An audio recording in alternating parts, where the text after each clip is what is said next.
오늘날은 포스트 모던 시대라고 합니다. 포스트 모던 시대라고 하면 절대적인 진리가 외면을 받고 상대적 진리를 추구하는 그런 시대죠. 그래서 유일한 진리, 그것보다는 상대적 진리. 나는 그게 나한테 옳을 수 있지만 그 사람이 틀릴 수 있고 각기 다양성을 인정하고 그런 것이죠.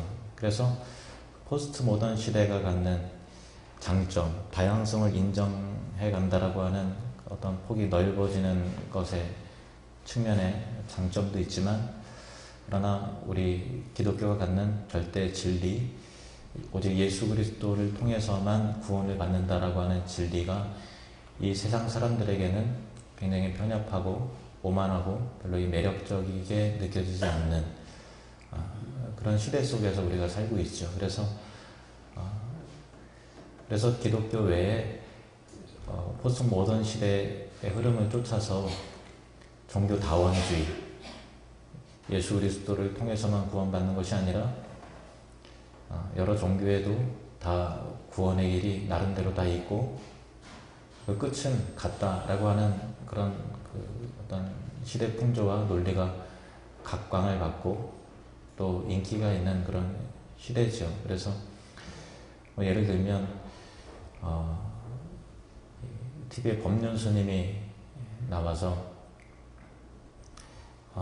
증문즉설이라고 하는 이제 강연을 하는데, 시대적인 사회적인 그런 것에 대해서 굉장히 예리하게 잘 대답을 하니까 예수 믿는 사람도 목사님한테 물으면은 대답이 안 나올 것 같아서 거기 갔던 모양이에요. 그래서 손을 들고서 저는 교회 다니는데요, 질문이 있어서 왔다고. 그래서 이제 질문을 하더라고요. 근데 역시나 사회적인 내용과 인생의 고민에 대해서 또 잘 얘기를 하더라고요. 그러면서 그분이 이제 교회에서 불교로 이제 가고 싶다고, 그러니까 오지 말라고, 그 교회 열심히 다니라고 그런 얘기를 해요. 예수님 열심히 들으라고 얘기를 해요. 스님 입에서 그 얘기가 나오니까 다 순간 멋있어진 거죠. 역시 이 불교는 그릇이 넓어, 편협한 기독교와는 달라, 이렇게 되면서 박수치고 좋아하더라고요. 이와 같이 한 종교에게만 길이 있는 게 아니라 여러 종교에게도 다 길이 있다라고 하는 것이 그 넓은 관점으로 보면 이 세대 사상과 사람들이 추구하는 이념과 또 그런 것에 굉장히 매력이 있어 보이죠. 천주교도 마찬가지입니다. 우리 프란치스코 교황 국내에 내한하고 나서 사람들이 물어요. 무신론자도 구원받습니까? 꼭 예민한 질문을 해요. 뭐라고 그러는가 하면은 무신론자라 할지라도 양심대로 살면 됩니다, 이런 얘기를 했어요. 그러니까 사람들이 박수치고 거봐라, 교황은 역시 넓어, 사랑이 있어, 이렇게 말하죠. 그리고 또 무신론자라 할지라도 선을 행한다면 천국에서 함께 만나게 될 것이다, 그런 이야기를 했어요. 문제는 교황이 굉장히 멋있게 하고 갔기 때문에 한국 사회에 사회적으로 필요한 메시지와 또 어떤 아픔을 보듬어주고 가려운 데를 긁어주고 갔기 때문에 그가 한 말 자체가 다 멋있어 보이기 때문에 분별력을 갖지 않으면 어차피 믿지 않는 사람들이야 좋아하겠지만 예수 믿는 사람마저도 교황이 했다는 말 때문에 그렇지, 굳이 예수님 믿지 않아도 양심대로 선하게 살면 되지 않겠는가 라고 하는 그런 사상에 물들을 수가 있죠. 그런데 예수님 외에 다른 구원의 길이 있다라고 말하는, 그러니까 양심대로 살면 된다라고 하는 것은 굳이 예수님 믿지 않아도 죄 짓지 않으면 구원받을 수 있다, 예수님 외에 다른 길이 있다라고 하는 말은, 그러나 성경적으로 전혀 다른 이야기이기 때문에 아무리 유명하고 훌륭한 사람이 말했다 할지라도 사실은 논의할 필요조차 없는 것이죠. 요한복음 14장 6절 말씀에 성경이 이렇게 말씀하셨습니다. 같이 읽겠습니다. 예수께서 이르시되 내가 곧 길이요 진리요 생명이니 나로 말미암지 않고는 아버지께로 올 자가 없느니라. 아멘.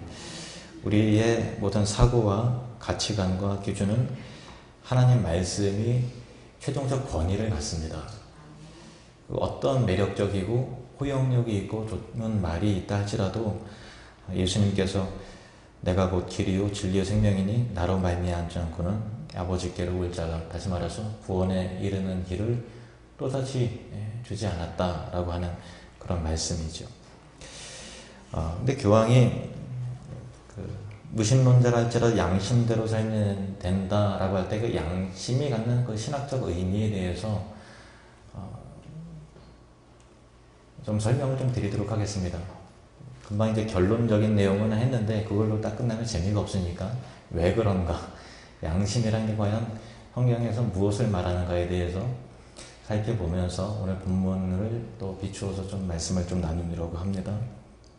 양심이라고 하는 것은 하나님께서 우리 인간을 창조하실 때 하나님의 형상대로 우리를 만들어 주셨거든요. 하나님의 형상이라고 하면 눈에 보이는 눈, 코, 입 그런 게 아니죠. 하나님께서는 영이시기 때문에 눈에 보이지 않는 분이시고 우리 눈에 보이는 육체가 없으신 분이십니다. 형상이라 하면 하나님의 어떤 거룩성, 또 전인격적인 요소, 지성과 감정과 의지와 또 어떤 윤리성 등등 그런 것들이 인간 내면에 심겨졌습니다. 타락하고 나서 그것이 많이 망가졌어요. 아직 잠존되어 있습니다만은 그러나 상당히 훼손이 되었어요. 그래서 이 종교개혁자 칼빈은 기독교 강요에서 말하기를 하나님께서 우리 인간 가운데 종교의 씨앗과 양심의 씨앗을 두셨다 이렇게 표현을 합니다. 한번 따라 볼까요? 종교의 씨앗, 양심의 씨앗. 무슨 말인가 하면은 훼손이 되었지만 모든 사람들은 종교성을 다 가지고 있어서 하나님을, 그러니까 신 자체를 부인하는 사람이 없어요. 어디 있어? 라고 하지만 위기의 순간에는 아이고 하나님, 부처님 뭐 이렇게 등등 해서 이렇게 다 메어 달린다는 거지요. 죽음의 위협 앞에 신이시여, 이 하나님이든 무엇이든 간에 찾지 않는 사람은 없는 법이잖아요. 다 인류가 있는 곳이라면 종교라는 게 다 있습니다. 그런데 그것이 훼손이 되었기 때문에 하나님의 영광을 향하는 것이 아니라 피조물을 하나님으로 알고 섬기는 것이죠. 저 태양신? 여기다가 절하면 곡식이 잘 되겠구나. 돼지머리? 여기다가 10,000원짜리를 이제 끼워서 절을 하면 이제 사업이 잘 되도록 도와주겠구나 해서 피조물을 하나님 섬기듯이 하기 때문에 거기서 우상이 나오는 것이죠. 그리고 또한 양심의 씨앗이 있습니다. 거기서 도덕성이 있게 되는 것이죠. 도덕이라고 하는 것은 하나님께서 사람의 내면 안에 심겨주신 옳고 그름을 분별하는 기준, 인간은 마땅히 이렇게 살아야 돼 라고 하는 그런 어떤 공감되는 당위성. 예를 들면 세월호 사건 가운데서 사람들이 분노했잖아요. 그걸 애들을 그냥 두고서 나왔단 말이야. 분개했어요. 그러면 화가 났다는 얘기는 뭐냐면 인간이라면 애들을 내버려 두고 나 혼자 살겠다고 그렇게 뛰쳐나오면 안 돼라고 하는 어떤 기본 윤리성과 도덕성이 믿는 사람이든 믿지 않는 사람이든 그 내면에 심겨졌기 때문에 이래야 되는데 안 됐다라고 하는 것 때문에 우리가 분노를 일으키고 한 거잖아요. 그것이 다 도덕과 윤리성에 근거한 그런 정신인 것이죠. 거기서 당연한 거 아니야? 다 그런 거지? 이렇게 하는 사람은 없어요. 양심이 마비가 된 사람은 또 그렇겠죠. 그러니까 인간은 이기적으로 살면 안 돼. 나보다 못한 사람을 멸시하면 안 돼. 가진 사람일수록 나누고 베풀어야 돼. 권력을 가진 자는 공의로워야 돼. 이라고 하는 그런 이래야 된다라고 하는 기준이 인간에게는 다 있는 거잖아요. 그런데 인간이 전인격적인 영역에 타락을 해서 그래야 되는 있는데 내가 그렇게 살아낼 힘과 실력은 없는 거예요. 문제는 거기에 있는 것입니다. 그러니까 우리 종교의 씨앗과 양심의 씨앗이 하나님께서 있어서 종교의 씨앗이 훼손이 됐습니다. 그래서 아름다운 하나님을 영화롭게 하는 열매를 맺어야 되는데 우상의 열매를 맺혀지는 거죠.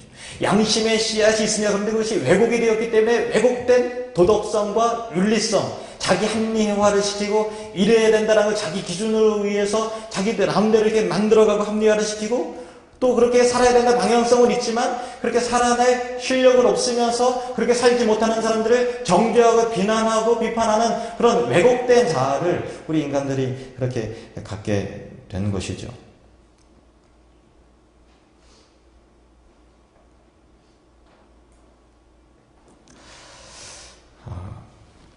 한번 따라해 보겠습니다. 우리는 양심대로 살 수 있는 힘이 없습니다. 성경에서 말하는 것이 그거예요. 로마서 2장 14절 15절 같이 읽겠습니다. 율법 없는 이방인이 본성으로 율법의 일을 행할 때에는 이 사람은 율법이 없어도 자기가 자기에게 율법이 되나니 이런 일은 그 양심이 증거가 되어 그 생각들이 서로 혹은 고발하며 혹은 변명하여 그 마음에 새긴 율법의 행위를 나타내느니라. 쉽게 말하면 하나님의 백성들에게는 율법을 주셔서 하나님의 뜻을 알게 하셨어요.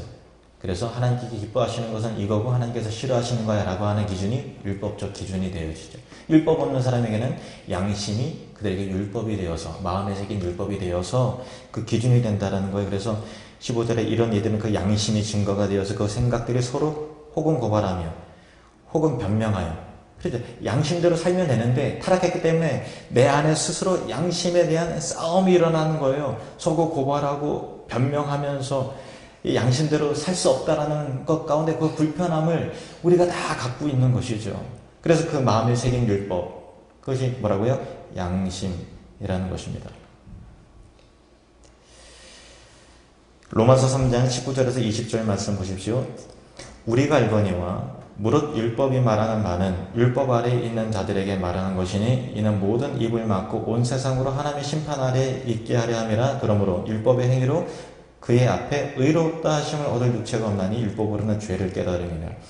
율법으로는 첫 번째 하나님의 뜻을 깨달아요. 그런데 율법이 주어졌는데 우리가 율법을 직접 행할 만한 실력과 수준이 안 되니까 율법을 통해서 내가 죄인이구나 라는 것을 깨닫게 된다는 거. 양심도 똑같습니다. 하나님 믿지 않은 양심의 법도 양심을 통해서 그들이 양심의 가책이라는 걸 늘어요. 예. 여러분 양심의 가책 느껴 보셨냐고 물어보면 좀 이상한데 나는 양심의 가책이 뭔지 몰라 하시는 분 혹시 손 한번 들어요. 양심을 찔려본 적이 없어. 장로님이 이렇게 긁으셔갖고 제가 헷갈렸을 때 손이 올라와서 이렇게 긁으셔갖고 제가 했습니다. 그러니까 양심이 찔린다라는 것은 뭔진 다 아시잖아요. 그게 뭔지 알아요? 다 죄인이라는 얘기예요. 만약에 나는 양심이 찔린다라는 게 뭔지 몰라 하면 그 사람은 죄가 없는 사람이에요. 그런데 그런 사람은 없어요. 우리는 양심에 찔린다는 게 무슨 말인지 알아들어요. 양심대로 우리가 살지 못한다는 것을 우리 스스로가 알아요. 그렇기 때문에 우리가 죄인인 그런 것이죠. 그래서 이 로마서 3장에 보면 20절의 말씀 보세요. 그러므로 율법의 행위로 그의 앞에 의롭다 하심을 얻을 육체가 없다라고 하는 것은 한편으로는 양심의 행위로 그 앞에 의롭다 하심을 얻을 육체가 없다라는 말을 하고 똑같은 거예요. 율법은 믿지 않는 사람이 양심이 되기 때문에. 그럼 20절 말씀을 우리가 같이 한번 읽을 때 율법에다가 양심이라는 단어를 넣어서 다시 한번 읽어보겠습니다. 시작. 그러므로 양심의 행위로 그의 앞에 의롭다 하심을 얻을 육체가 없나니 양심으로는 죄를 깨달음이니라.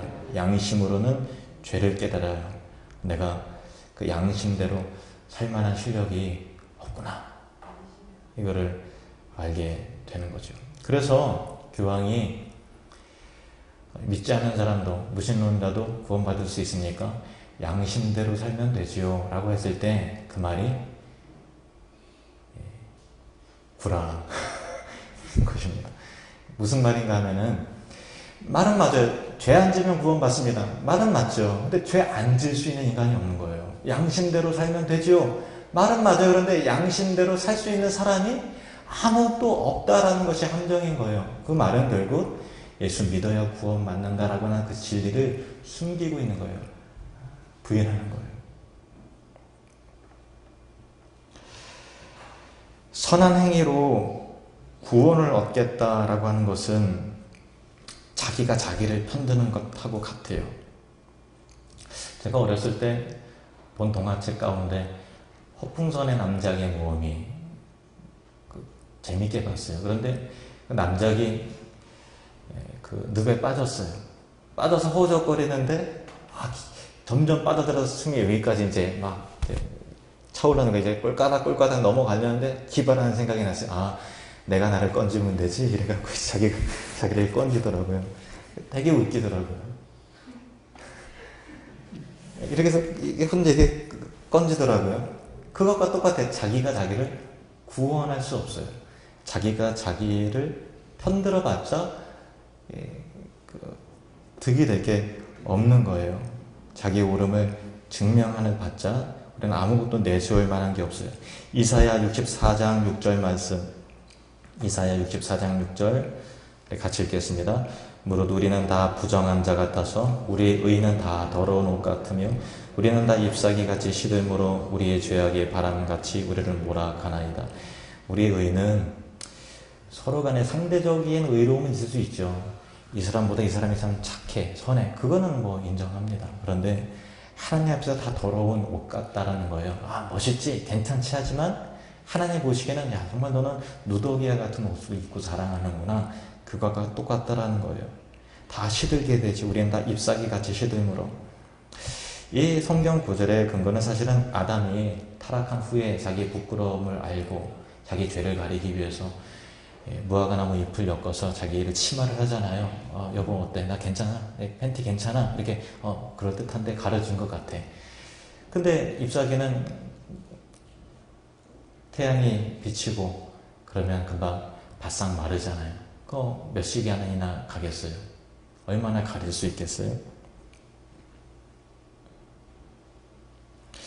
하나님께서 아담과 하와를 궁일히 여겨주셔서 가죽옷으로 그를 대신 지어 입히시면서 인간의 수치를 하나님이 가려주셨죠.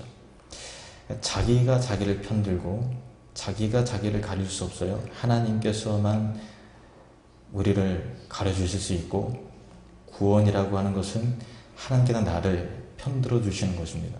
그래도 마음 한켠에 이런 생각이 들지 않아요? 그래도 착하게 살면 착한 거에 대해서 하나님께서 선한 행위라고 인정해 주시지 않겠는가. 실제로 예수 믿는 사람이 더하고 믿지 않는 사람들 가운데 더 많이 구제하고 더 많이 양심껏 살고 더 교양 있는 사람이 많이 있지 않습니까? 그런데 성경은 분명히 말하죠. 히브리서 11장 6절 말씀 같이 읽습니다. 시작. 믿음이 없이 하나님을 기쁘시게 하지 못하나요? 자기 기쁨과 다른 사람의 기쁨이 될 수 있지만 하나님께서 그거를 보고서 너는 나의 영광을 위해서 이런 선을 하는구나. 인정이 안 된다라는 거예요. 문제는 그거예요. 하나님께 기쁨이 안 된다라는 거죠. 로마서 14장 23절 시작. 믿음을 따라 하지 아니하는 것은 다 죄니라. 깜짝 놀랄 만한 거예요. 우리 생각으로는 이 정도는 괜찮겠지. 이 정도는 그래도 구제를 많이 하고 의로운 삶을 살지 않았는가? 그런데 거듭난 사람이 하나님의 영광을 위해서 하는 그런 수준이 아니기 때문에 믿음을 따라 하지 않는 것은 다 죄라는 거죠. 다 자기 영광을 위해서 하는 거예요. 결국은 자기가 높아지는 거예요. 보기에는 아름답고 보기에는 선하게 보인다 할지라도 인간은 선한 것을 꺼내어 놓을 만한 실력이 없어요. 뭐가 묻어도 묻어 있는 거죠. 그런데 교묘하게 그것을 감추는 것은 다 도사가 되어 있는 거예요. 그게 인간의 실상입니다. 얼마 전에 제주도 지검장 기가 막힌 일을 우리가 경험을 했잖아요. 아닌 척하고 살아가는 나 도사가 된 거예요. 들키지만 않았을 뿐이지 다.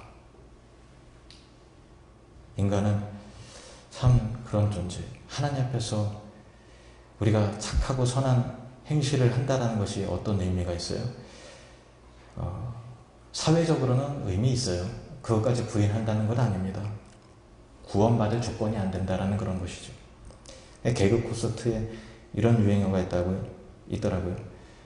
아이고 의미 없다. 아세요? 아이고 의미 없다. 일단 의미가 없는 거죠. 로마서 4장 2절 3절 말씀 만일 아브라함이 행위로서 의롭다, 같이 읽죠. 시작. 만일 아브라함이 행위로서 의롭다 하심을 받았으면 자랑할 것이 있으려니와 하나님 앞에서는 없느니라. 성경이 무엇을 말하느냐? 아브라함이 하나님을 믿음에 그것이 그에게 의로 여겨진 바 되었느니라.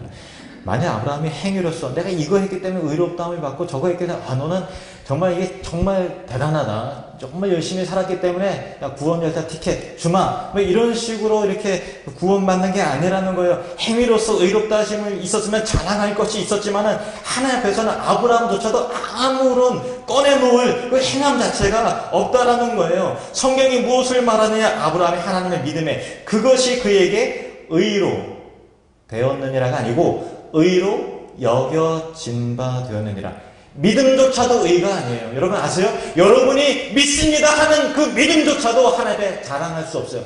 하나님께서 그 믿음을 의로 여겨주시는 하나님의 의가 여러분에게 나타나는 겁니다. 그래서 복음을 아는 사람은 하나님 앞에 꺼내놓을 자랑이 없다는 것을 아는 거예요. 그래서 다윗이 시편 124편에 말하기를 이스라엘은 이제 말하기를 여호와께서 우리 편에 계시지 아니하셨더라면 우리가 어떻게 하였으랴. 사람들이 우리를 치러 일어날 때 여호와께서 우리 편에 계시지 아니하셨더라면 그때 그들의 노여움이 우리에게 맹렬하여 우리를 산채로 삼켰을 것이며 그때 우리를 휩쓸며 시내가 우리 영혼을 삼켰을 것이며 그때 넘치는 물이 우리 영혼을 삼켰을 것이로다. 우리를 내주어 그들의 입에 씹히지 아니하게 하신 여호와를 찬송할지로다. 무슨 말입니까? 하나님께서 나의 편을 계시지 않았더라면 그때 하나님께서 그때 우리를 도와주지 않으셨더라면, 우리 편에 계시지 않으셨더라면 그때 우리는 벌써 산채로 삼켰을 것이고 망했을 것이다. 이거예요. 이 예수 믿는 사람의 특징입니다. 복음의 은혜가 없는 사람 하나님의 그때 내가 이렇게 했습니다. 그때 내가 이런 일들을 행해서 하나님에게 이렇게 하지 않았습니까? 자기 자랑하기 바빠요. 이 세상의 기준은 내가 이를 꺼내놓을 만한 의로움이 있습니다. 그때 내가 이렇게 했습니다. 그때 10년 전에 내가 이렇게 도와줬습니다. 이런 자랑이 있습니다. 하지만 알고 의미 없다. 하나님은 아무런 의미가 없는 거예요. 복음은 그때 하나님께서 나에게 이런 은혜를 베푸셨습니다. 그때 나를 이렇게 지켜주셨습니다. 그래서 하나님을 자랑하는 것이 복음 안에 있는 사람인 것입니다.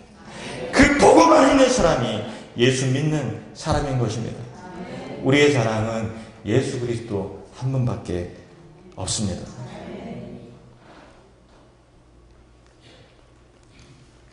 복음은 하나님의 나를 편드시는 거예요. 로마서 3장 21절에서 24절 말씀. 로마서 3장 21절에서 28절까지 제가 좀 읽겠습니다. 이제는 율법 외에 하나님의 한 의가 나타났으니 율법과 선지자들에게 증거를 받은 것이라. 구역에 예언된 대로 하나님의 의가 나타났다는 거예요. 곧 예수 그리스도를 믿음으로 말미암아 모든 믿는 자에게 미치는 하나님의 의인이 차별이 없느니라. 모든 사람이 죄를 범하였으니 하나님의 영광에 이르지 못하더니 그리스도 예수 안에 있는 속량으로 말미암아 하나님의 은혜로 값없이 의롭다 하심을 얻은 자 되었느니라. 이 예수를 하나님이 그의 피로써 믿음으로 말미암아 화목제물로 세우셨으니 십자가에서 우리 죄를 대신 죽게 하셨다라는 것입니다. 이는 하나님께서 길이 참으시는 중에 전에 지은 죄를 간과하심으로 우리의 죄를 다 그냥 잊어버리시고 넘어가심으로 자기의 의로움을 나타내려 하심이니 곧 이때에 자기의 의로움을 나타내서 자기도 의로우시며 또한 예수 믿는 자를 의롭다 하려 하심이라. 그런즉 자랑할 데가 어디냐? 있을 수가 없느니라. 무슨 법으로냐? 행위로냐? 아니라 오직 믿음의 법으로니라. 그러므로 28절 같이 읽겠습니다. 시작. 그러므로 사람이 의롭다 하심을 얻는 것은 율법의 행위에 있지 않고 믿음으로 되는 줄 우리가 인정하노라. 아멘. 양심대로 살아야죠. 양심대로 살 수 있을 것 같아요. 살아야죠. 살아야 되는 건 알아요. 그런데 그 기준에 여러분 도달이 되어지십니까? 하나님의 은혜로 구원받는 거예요. 로마서 8장 1절 2절 말씀, 우리에게 놀라운 자유와 해방의 선언을 주께서 주셨습니다. 로마서 8장 1절 2절 우리 같이 읽겠습니다. 시작. 그러므로 이제 그리스도 예수 안에 있는 자에게는 결코 정죄함이 없나니 이는 그리스도 예수 안에 있는 생명의 성령의 법이 죄와 사망의 법에서 너를 해방하였습니다. 우리는 과거에 묶였던 자예요. 죄와 사망의 법에서 우리는 묶여있어. 그것이 올무가 되었어요. 사망이 나를 끌고 가는 거예요. 지옥까지 나를 끌고 가는 거예요. 벗어날 수가 없어요. 너는 죄인이잖아. 너는 죽어야 돼. 너 지옥 가야 돼.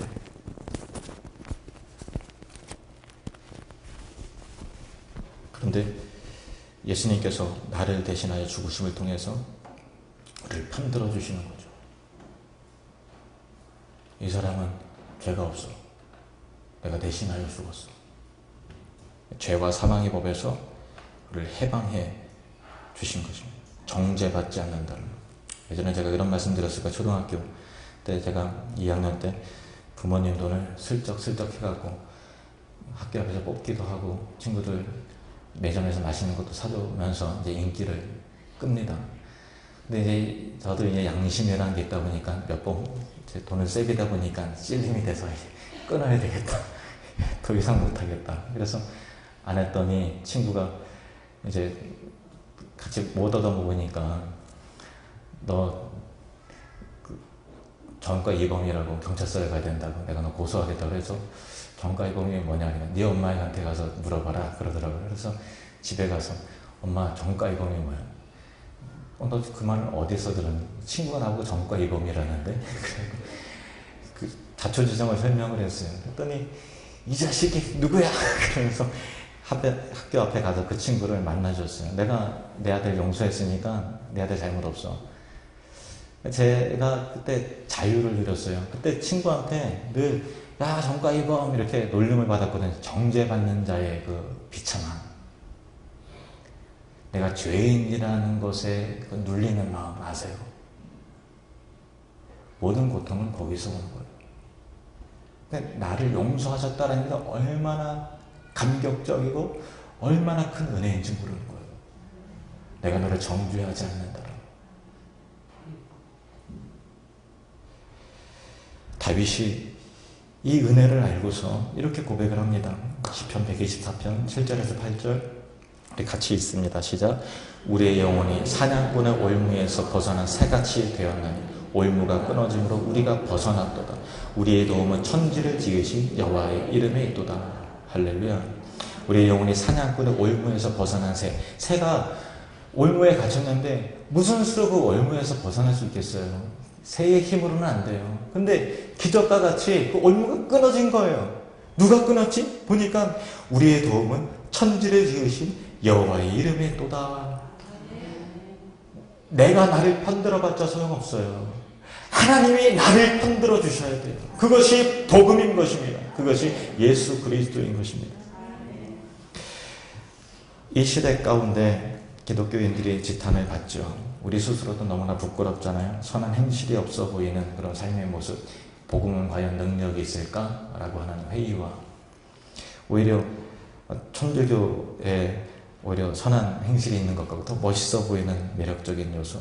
기독교는 배타적이기도 하고 그래서 실망해서 선한 행실을 강조하는 카톨릭으로 떠나는 사람도 있고 또 소위 가난한 성도라 하잖아요. 안나가 성도에 반대마에 가던데 가난한 성도들이 많아지고 있죠. 그래서 은혜로만 구원받는 게 아니라 행함이 있어야 돼 라는 것들이 은연중에 우리 가운데 스며들고 행함이 있으면 예수 믿지 않아도 구원받을 수 있어 라고 하는 것이 각광을 받고 매력적인 외침으로 들리는 이 시대에 여러분 꼭 그럼에도 불구하고 구원의 복음의 말씀의 본질을 꼭 지켜야 되는 것입니다. 갈라디아 성도들을 사도 바울이 갈라디아 지역을 다니면서 많이 전도를 했어요. 오직 은혜로 복음으로 예수 그리스도로만 구원을 받는다라고 사도 바울이 열심히 가르쳤죠. 그런데 뒤따라오는 율법 교사들이 사도 바울이 가르치는 건 가짜야. 거기 행함이 있어야 돼. 율법이 있어야 돼. 착한 행실이 뒷받침되어야 그래야 구원을 받는 거야 라고 가르쳤어요. 그러니까 갈라디아 성도들이 헷갈리기 시작하는 거예요. 그렇지. 그냥 값없이 은혜로 구원받는다라는 게 말이 되는가? 뭔가 행위가 있어야 되는 게 아니겠는가? 행실이 있어야 되는 게 아니겠는가? 라고 그것이 더 매력적인 것으로 들려지는 거예요. 사도 바울의 귀까지 들어왔던 거예요. 사도 바울이 화가 났습니다. 복음에 대한 열정으로. 그래서 그것에 대한 반박의 글을 편지를 썼어요. 그것이 바로 갈라디아서입니다. 갈라디아서 1장 6절에서 8절 말씀 사도 바울이 강경하게 이렇게 얘기합니다.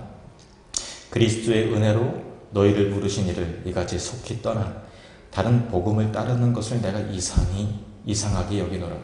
다른 복음은 없나니 다만 어떤 사람들이 너희를 교란하여 그리스도의 복음을 변하게 하려 함이라.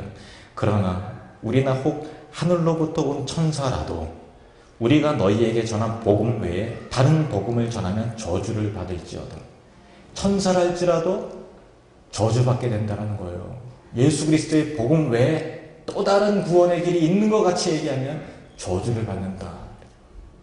갈라디아서 1장 10절 말씀 같이 읽겠습니다. 시작.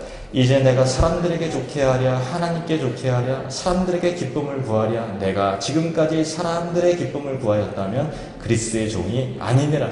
이 세대가 요구하는 복음이 뭔지 아세요? 여기에도 저기에 다 복음이 있다. 구원의 길이 있다라고 하는 것을 기쁨으로 여기는 세대 속에서 살고 있습니다. 그러나 오직 사도 바울과 같이 하나님의 기쁨을 구하는 성도와 목사, 진리가 우리 하루일빙 교회에 있기를 주님의 이름으로 축원합니다. 오직 예수 교리는 시대 정신에 맞지 않는 교리예요. 그러나 그것과 상관없이 유일한 진리인 것입니다. 갈라디아서 2장 16절 말씀 보십시오. 같이 읽겠습니다. 시작. 사람이 의롭게 되는 것은 율법의 행위로 말미암음이 아니요 오직 예수 그리스도를 믿음으로 말미암은 줄 알므로 우리도 그리스도 예수를 믿나니 이는 우리가 율법의 행위로서가 아니고 그리스도를 믿음으로써 의롭다함을 얻으려 함이라. 율법의 행위로서는 의롭다함을 얻을 육체가 없느니라. 아멘. 율법을 지키면 구원받는다. 양심대로 살면 구원받는다. 말은 맞아요. 문제는 그렇게 구원을 얻을 만한 육체가 한 사람도 없다라는 그런 것이죠. 갈라디아 3장 1절 2절 말씀 보십시오. 시작. 어리석도다 갈라디아 사람들아 예수 그리스도께서 십자가에 못 박히신 것이 너희 눈앞에 밝히 보이거늘 누가 너희를 꾀더냐. 내가 너희에게 다만 이것을 알려 하노니 너희가 성령을 받은 것이 율법의 행위로냐 혹은 듣고 믿음으로냐. 여러분 꾀임 받지 않은 은혜가 있기를 축원합니다. 시대의 정신 쫓아가지 마세요. 물론 우리가 뱀같이 지혜로울 필요 있어요. 그래서 이것이 진리이다고 사람들이 상식적이지 않은 방법으로 그렇게 할 필요는 없어요. 그래서 기독교를 이상하게 이렇게 바라보게 할 필요는 없지만 그러나 우리가 분별하고서 가야 된다는 것은 분명한 것이죠. 그것이 예수 그리스도이고 유일한 길이 복음 외에는 없다라는 것을 꼭 기억하시길 바랍니다. 시편 124편 7절로 8절 다윗이 이렇게 고백한 내용을 우리 다시 한번 우리 함께 고백하도록 하겠습니다. 시작. 우리의 영혼이 사냥꾼의 올무에서 벗어난 새같이 되었나니 올무가 끊어짐으로 우리가 벗어났도다. 우리의 도움은 천지를 지으신 여호와의 이름에 있도다. 아멘. 이 감격이 저와 여러분의 있길 바랍니다.